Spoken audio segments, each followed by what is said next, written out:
पाप मोचनी काशी व्रत कथा। महाराज युधिष्ठिर ने भगवान श्री कृष्ण से चैत्र मास के कृष्ण पक्ष की काशी के बारे में जानने की इच्छा प्रकट की तो वे बोले, राजेंद्र, मैं तुम्हें इस विषय में एक पाप नाशक उपाख्यान सुनाता हूँ, जिसे चक्रवर्ती नरेश मंधाता के पूछने पर महर्षि लोमेश ने कहा। मंधाता ने पूछा, भगवान, मैं लोगों के हित की इच्छा से यह सुनना चाहता हूँ कि चैत्र मास के कृष्ण पक्ष में किस नाम की काशी होती, इसकी क्या विधि है और इसे किस फल प्राप्ति के लिए किया जाता है, कृपया ये सब मुझको बताइए। लोमेश जी ने कहा, नपश्रेष्ठ, पूर्व काल की बात है। अप्सराओं से सेवित चैत्ररथ नाम वन में, जहाँ गंधर्वों की कन्याएं अपने किंकरों के साथ बाजे बजाती हुई विहार करती हैं, मंजू घोषा नामक अप्सरा मुनिवर मेधावी को मोहित करने के लिए गई थी। वे महर्षि चैत्ररथ वन में रहकर ब्रह्मचर्य का पालन करते थे। मंजू घोषा मुनि के भय से आश्रम से एक कोस दूर ही ठहर गई और सुंदर ढक से वीणा बजाती हुई मधुर गीत गाने लगी। मुनि श्रेष्ठ मेधावी घूमते हुए उधर आ निकले और उस सुंदर अप्सरा को इस प्रकार गायन करते देख मोह के वशीभूत हो गए। मुनि की ऐसी अवस्था देख मंजू घोषा उसके समीप आई और वीणा नीचे रखकर उसका आलिंगन करने लगी। मेधावी भी उसके साथ रमण करने लगे। रात और दिन का भी उन्हें भान ना रहा। इस प्रकार उन्हें बहुत दिन व्यतीत हो गए। मंजू घोषा देवलोक में जाने के लिए तैयार हुई। जाते समय उनके मनुश्रेष्ठ मेधावी से कहा, ब्राह्मण, अब मुझे अपने देश जाने की आज्ञा दीजिए। मेधावी बोले,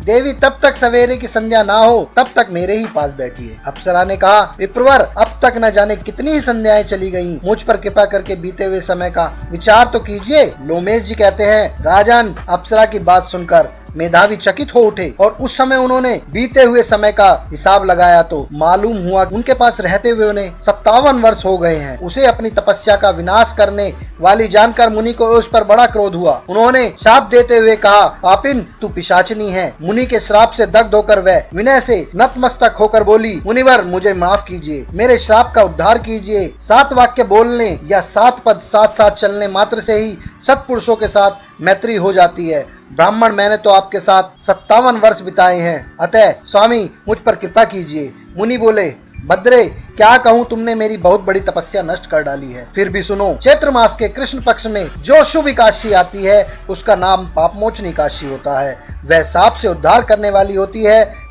सब प्रकार के पापों को नष्ट करने वाली होती है। सुंदरी, उसी का व्रत करने पर तुम्हारी पिशाचना दूर होगी। ऐसा कहकर मेधावी अपने पिता चैवन के आश्रम पर गए। उन्हें आता देख उनके पिता चैवन ने पूछा, बेटा, यह क्या किया? तुमने तो अपने सारे पुण्यों का नाश कर डाला। मेधावी बोले, पिताजी, मैंने अप्सरा के साथ रमन करने का पातक किया है। अब आप ही ऐसा कोई उपाय बताइए जिससे मैं इस महापातक से छुटकारा पा सकूं। चैवन ने कहा, बेटा, चैत्र मास के कृष्ण पक्ष में जो पाप मोचनी काशी आती है उसका व्रत करने से सब प्रकार के पापों को नष्ट किया जा सकता है। पिता का यह कथन सुनकर मेधावी ने उस व्रत का अनुष्ठान किया। उसका पाप नष्ट हो गया और वे पुण्य तपस्या से परिपूर्ण हो गए। इसी प्रकार मंजू घोषा ने भी इस उत्तम व्रत का पालन किया और पाप मोचनी का व्रत करने से पिशाच योनि से मुक्त हुई और दिव्य रूप धारिणी श्रेष्ठ अप्सरा होकर स्वर्ग लोक में चली गई। भगवान श्री कृष्ण कहते हैं, राजन, जो श्रेष्ठ मनुष्य पाप मोचनी काशी का व्रत करते हैं उनके सारे पाप नष्ट हो जाते हैं। इसका पढ़ने और सुनने से ब्रह्म हत्या, सहस्त्र गुरु पत्नी गमन करने वाले महापात की भी इस व्रत करने से पाप मुक्ति हो जाती है। यह व्रत बहुत पुण्यमय है, इसलिए पाप मोचनी काशी का व्रत अवश्य करना चाहिए। यह सही प्रकार के पापों से मुक्त करती है।